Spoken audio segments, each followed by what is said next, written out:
In 2009, on a cold September day, a jogger came home shaking to her core and immediately started a fire in her hearth to stay warm.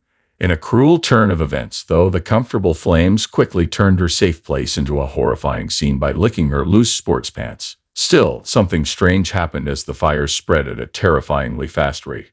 She felt an unsettling calm, a peace that seemed almost impossible, as if she had stopped living her life and was just watching it happen.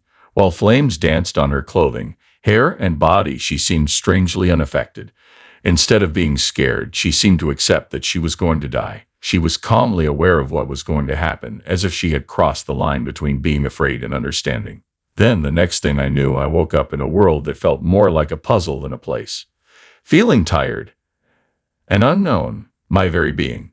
It was slippery and hard to catch, like I was walking on the edge of a dream I couldn't quite grasp. Truth itself seemed to bend and stretch, pulling me into a world where my dreams were more real than the ground I was walking on. Looking through this confusing fog, I noticed a strange thing, a black dot in the corner of the ceiling. It didn't look like much at first, but as I looked at it, it started to change into something much more important. It turned into a strange, alien figure with a white face, eyes that looked like emptiness, long, twisted fingers that looked like branches, and skin that was cracked from years of use. The sight was scary, but it also felt strangely familiar, like I was seeing someone I had known for a long time. Panic. It was nowhere to be found. Instead, I felt a strange sense of connection. As the figure waved and motioned for me to move forward, I was suddenly sucked into a strange world where colors were exploding and changing all around me like I was in a real-life dream. It looked like liquid light was moving around me as I floated in this medley of colors. It was so intense that words can't describe how I felt. Because the colors were so bright and alive, they seemed to pulse with energy, mixing and blending in ways that words can't describe. I became aware of someone behind me as I floated in this dream world. I could see myself, the person next to me, and even a different form of myself watching from the background. It was like I had a wide view of everything in the world. In a moment, we were flying through the sky and gliding over huge green fields. As the wind blew past us, our arms spread wide, and I felt pure, unadulterated joy. It smelled like the ground below and looked like people were dancing in the Middle Ages in the sun. It all seemed so real and alive. There were all sorts of animals enjoying the party, and for a moment I felt like I was a part of something much bigger than myself. Just as the sun was going down, I went up even higher, carried by an unimaginable sense of happiness. Even though the person that had been with me faded away, I didn't feel any loss. I only felt peace. The world below looked like a patchwork quilt with fields that went together perfectly. A soft breeze carried me higher away from the fun, the fields, and the animals. After that, all of a sudden, things sped up. The world turned into a kaleidoscope of color and sound, a rush of motion and light, and then all of a sudden I was back on stable ground. The visions went away, and I was left with the harsh truth of being physically worn out. My body hurt like I had fallen 1,000 times. The experience seemed like something I was making up because I was tired and confused. But the feelings stayed, going against reasoning and missing the mark of reason. When I was younger, I was very devoted to Christianity. But now I was floaty and free, discovering the vast and different worlds of other religions. For 5 years, I looked for answers in places I had never been before, hoping to find something that could explain things that I couldn't understand.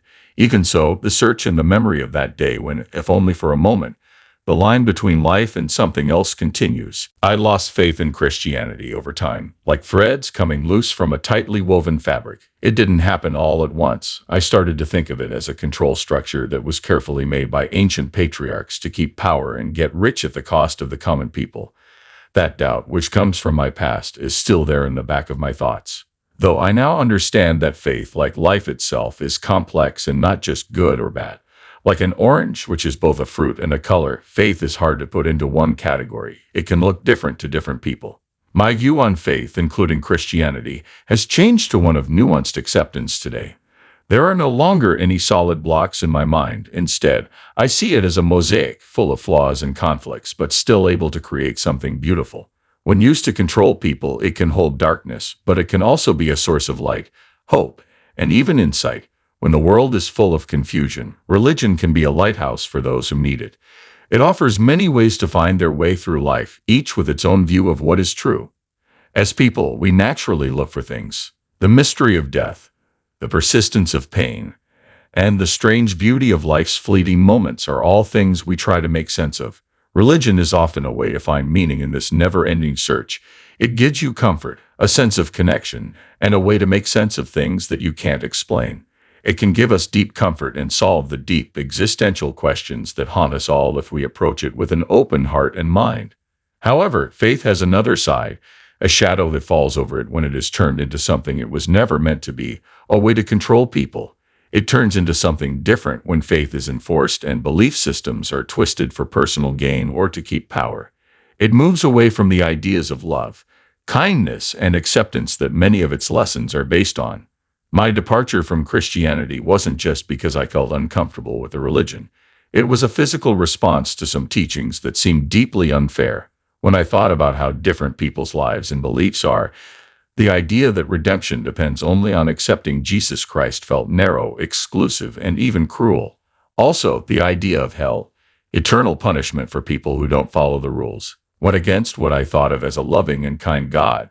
How could an infinitely compassionate God send his creation to hell for all time? Emanuel Swedenborg gave us a new way to look at these moral problems. Based on his own near-death experiences, Swedenborg taught a complex view of the future that goes beyond the usual categories of heaven and hell. According to his ideas, the journey after death is not about punishment or reward.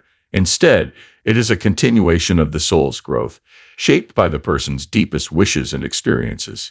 Each soul moves on to a place that matches their deepest desires instead of being stuck in an endless cycle of pain or happiness based on strict rules. Deep down, this point of view hit home for me and gave me a caring way to understand how complicated life is. In this view, hell is not a place where people will be tormented forever, but rather a mirror of their inner turmoil. A short-term state that helps them grow, heal, and eventually change.